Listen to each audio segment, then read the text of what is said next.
നമസ്കാരം, പുതിയൊരു വീഡിയോയിലോട്ട് സ്വാഗതം. അങ്ങനെ ഇപ്പോൾ ISL ട്രാൻസ്ഫർ ജാലകം തുറന്നിട്ടുണ്ട്.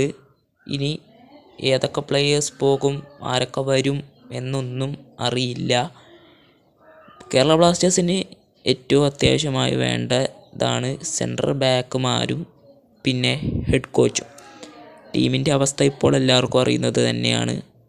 വേണ്ടത്ര പൊസിഷനിലല്ല ഇപ്പോൾ ടീം ഉള്ളത്. അതുകൊണ്ട് തന്നെ അത്യാവശ്യമായിക്കൊണ്ട് ഒരു ഹെഡ് കോച്ചിനെ കേരള ബ്ലാസ്റ്റേഴ്സിന് നിയമിച്ചേ പറ്റൂ. പ്രമുഖ ഇന്ത്യൻ ജേർണലിസ്റ്റായ മാർക്കസ് മെർഗുലാവോ തന്നെ ഇതുമായുള്ളൊരു വിശദീകരണം പുറത്തുവിട്ടിട്ടുണ്ട്. നമുക്ക് വിശ്വസിക്കാൻ പറ്റുന്ന സോഴ്സ് അത് മാത്രമേ ഉള്ളൂ.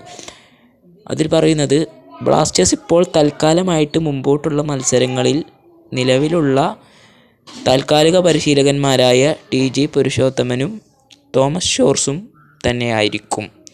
പക്ഷേ ഒരു ലോങ് ടേം കോച്ചായിക്കൊണ്ട് ബ്ലാസ്റ്റേഴ്സ് ഇപ്പോഴും ഒരു കോച്ചിനെ നോക്കിക്കൊണ്ടിരിക്കുകയാണ്. ഇതുവരെ ആ ഒരു കാര്യത്തിൽ തീരുമാനമായിട്ടില്ല എന്ന് തന്നെ അദ്ദേഹം പറയുന്നുണ്ട്.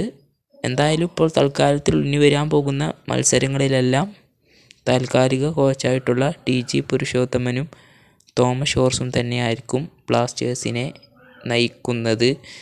ലോങ് ടേം കോച്ചായിക്കൊണ്ട് ഇതുവരെ ബ്ലാസ്റ്റേഴ്സിന് ആരെയും കിട്ടിയിട്ടില്ല. ഇനി അങ്ങോട്ട് എന്താവുമെന്ന് കാത്തിരുന്ന് കാണാം.